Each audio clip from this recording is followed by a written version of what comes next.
જય શ્રી કૃષ્ણ, જય માતાજી. સ્વાગત છે તમારું અમારા નવા બ્લોગમાં. આજે વહેલી સવારમાં જો એક છાશ ભરી ગઈ છે અને આ માખણ આપણે 2-3 પાણીએ ધોઈ અને અત્યારના બાટલામાં ભરી લેવાનું છે, કારણ કે આને મોકલવાનું છે વિદેશમાં.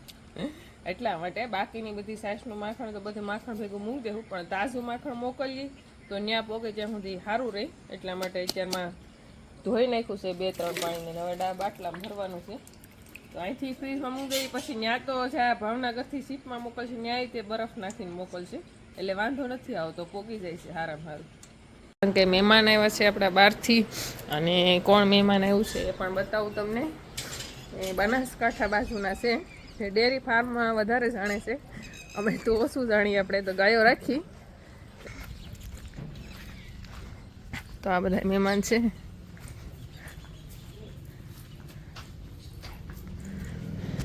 તો જે આપણે આંગણે મહેમાન આવ્યા છે ને એ ડેરી ફાર્મમાં વધારે જાણે છે, એટલે આપણે એને જ પૂછશું કે તમારી બાજુ કેવી રીતના ગાય પાલન થાય છે, અને પશુપાલન, અને કઈ કઈ ખાદ્ય પદાર્થની વસ્તુ છે, કેવી રીતના ધ્યાન રાખવામાં આવે છે.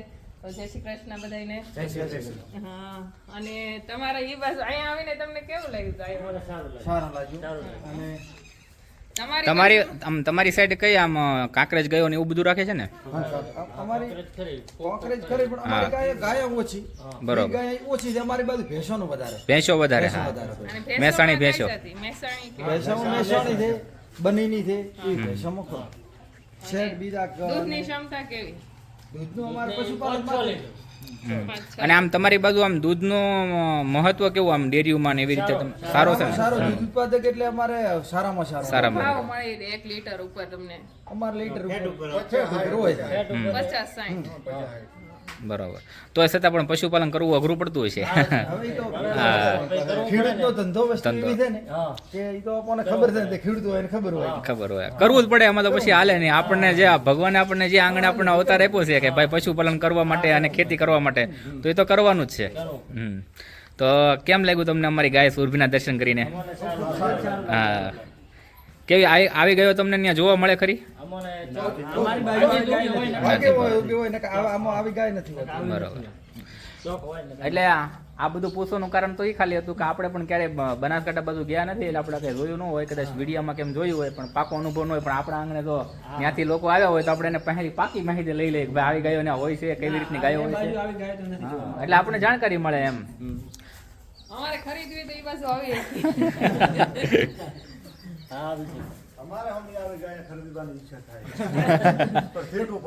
બહુ સેટું પડી જાય, અને એને વાતાવરણ પાછું ત્યાં તમે લઈ જાવ ને તો સેટ ન થાય.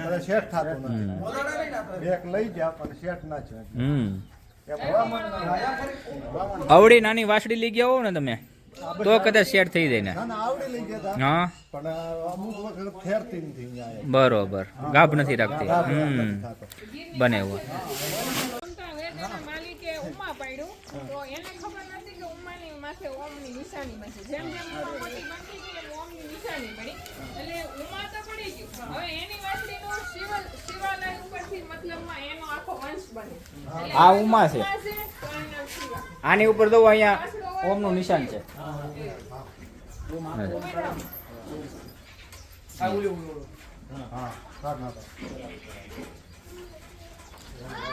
આ એની વાસળી શિવાની. 5 મહિને પૂરા થયા. પૂરા થઈ ગયા ને આપણે? આ છઠ્ઠા મહિનામાં. આવું પાકું હોય એટલે વાસળની તકલીફ આવે. એના કરતા કાચું હોય ને એમાં સારું. આ પાકું કોની માટે સારું છે? આખો દિવસ ગાય ચરવા માટે જતી હોય ને એની માટે પાકું. હા, એના માટે સારું. પછી આમાં એક ફાયદો રહે પછી કે આની અંદર કીચડ કેવું ન થાય ચોમાસામાં.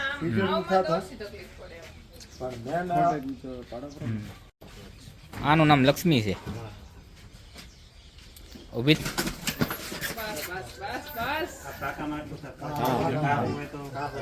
કાસું હોય તો એમ ન થાય.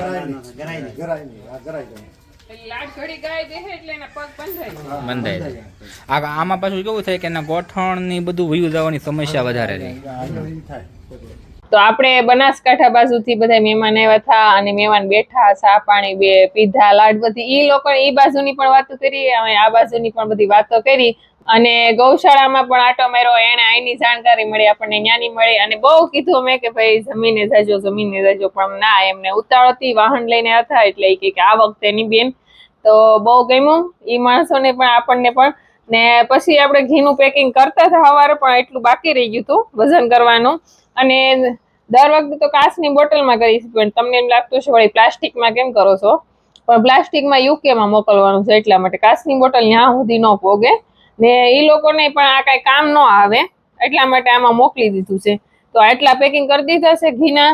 અને આપણું ઘી બીજા કોઈ દેશમાં તો નથી જતું, હજી અમેરિકા કે એવી રીતના નથી જતું, યુકે સુધી ઘી પોગી જાય છે. આજે આ બધું પેકિંગ થઈ ગયું છે ને હજી આમાં વડે ખોખામાં નાખીને હરખું પેકિંગ કરી અને મોકલવાનું છે યુકેમાં આપણું ઘી. તો તમારે કોઈ પણ ને લેવો હોય તો આપણો ફોન નંબર આવશે સ્ક્રીન ઉપર, તો યુકે સુધી આપણે ઘી પોગાડી દેવું. તો હાનના વાગી જશે 5:30 જેવું થઈ ગયું છે ને આપણે તો અત્યારે ગૌશાળામાં બધું કામકાજ થઈ ગયું છે, ખાલી પાવા નીરવાનું બાકી છે ને વાહેંદા બાકી છે. આમ તો ભાઈ ઘણું કામ બાકી છે, પણ શું છે કે હાંસ પડી ગઈ એટલે આપણને એમ થાય કે હવે બધું કામ થઈ ગયું છે, ખાલી દોઈ લીધા કે નહીં, દોઈ લીધા ઘણું હળવું થઈ ગયું. અને આપણે ઘણી વાર જે કમેન્ટ આવતી હતી કે ભાઈ તમારે જે શું કહેવાય ભેં ક્યાં હશે એમ, તો ભાઈ આપણી પાસે ભેં હવે એક છે નહીં. કમેન્ટ એવી છે કે એ કમેન્ટનો આપણે આજે જવાબ આપીએ કે ભાઈ તમારી પાસે ભેહું કેટલી હતી એમ, ને ભેહું કેમ હવે વિડીયોમાં તમે લેતા નથી. તો આપણી પાસે એક ભેહું નથી, આપણી ગૌશાળા થઈ ગઈ છે. કારણ કે ભેં આપણે રાખતા હતા 3-4 ભેહું રાખતા હતા, એ આજથી 7-8 મહિના પહેલાં. પછી આપણે જે ગીર ગાયનું ઘી બનાવવાનું શરૂ કર્યું ને પછીની ભેં રાખતા નથી, કારણ કે આપણે ખાલી ગાયું જ રાખી હતી. અને ભાઈ એકની 5-5 ભેહું રાખતા અને સાઈડમાં 5-6 હારે ગાયું રાખતા, બધું રાખતા. શું લેવા કે જ્યારે આપણે દૂધ બાજુની સિટીમાં દેવા જતા ત્યાં ભેહનું દેવું પડતું, ગાયનું દેવું પડતું, એટલા માટે રાખવી પડતી. ત્યાર પછી આપણે છેલ્લે 1-2 રાખી હતી, પણ આપણે પછી માણસને એમ છું ભાઈ તમે કદાચ ભેહનું ઘી નાખતા એમની એવું થાય, પણ કોઈ આપણને હજુ સુધી કીધું નથી. પણ આપણને અંદર જેવું થાય કે કોઈને એવું થાય કે આપણે ત્યાં ભેં છે, તો આપણે આમ વિડીયોના માધ્યમથી બધા આપણને ઓળખતા કે રૂબરૂ તો કોઈ ન આવેલા હોય એટલે કોઈનો વિશ્વાસ તૂટે નહીં, એટલા માટે થઈને આપણે ભેહુંને આપણે આપી દીધી. ટૂંકમાં આપણે એક કમેન્ટ એવી આવી હતી કે તમે ભેંને સુપાવીને રાખો છો, પણ આપણી પાસે એકેય ભેં જ નથી ભાઈ, કોઈ જગ્યાએ નથી. જોઈ લો તમે, આપણી આ ગૌશાળા છે, આ ગૌશાળામાં ક્યાંય ભેં નથી. આયા છે પછી આપણે ઊભું ઓલું ઢાળ્યું છે, પછી પાછળ છે ઢાળ્યું બનાવેલું હતું, ઈ અત્યારે હાલ કાઢી નાખ્યું. ત્યાં મગફળીનો પાલો છે ના માંડવીનો પાલો છે, એટલે ક્યાંય નથી આપણી પાસે ભેહું. જે કાંઈ જગ્યા છે રોજ વિડીયો જોવા મળે છે, બાકી સુપાવેલ જગ્યા અમારી પાસે છે ને. આપણી પાસે બધી જો ગાયું છે.